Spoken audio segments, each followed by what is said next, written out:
Des kilomètres de champs transformés en lacs, des villages inondés. La vallée de Wailou est sous les eaux. En 12 heures, il est tombé l'équivalent de 2 mois de précipitations sur ce territoire reculé de l'Est calédonien. Là maintenant il n'y a plus rien, il n'y a plus de maisons, les trucs ont été apportés, les poteaux électriques sont apportés, le transport, donc c'est pour ça qu'on n'a pas de courant aussi. Malgré les conditions météo difficiles, un hélicoptère militaire a pu rejoindre l'une des tribus les plus isolées. Ici, un glissement de terrain a emporté 2 familles. Voici ce qui reste de la maison où elles s'étaient réfugiées, des tôles froissées et quelques morceaux de bois. À l'intérieur de cette habitation, il restait encore une mère de famille avec sa petite fille et puis sa petite nièce. Et en plus de ces personnes-là, on a aussi 5 blessés, dont 3 assez grièvement et 2 blessés plus légers. Le dernier bilan fait état de 4 morts et 4 personnes sont toujours portées disparues.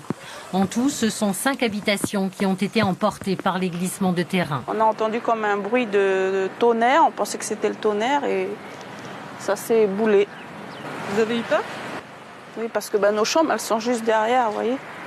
Ça aurait bien pu nous arriver à nous aussi. À Wailou, la pluie a diminué dans la journée, mais les intempéries se poursuivent.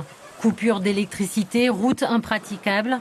Plusieurs communes sont coupées du monde ce soir encore et la vigilance est maintenue sur l'ensemble du territoire.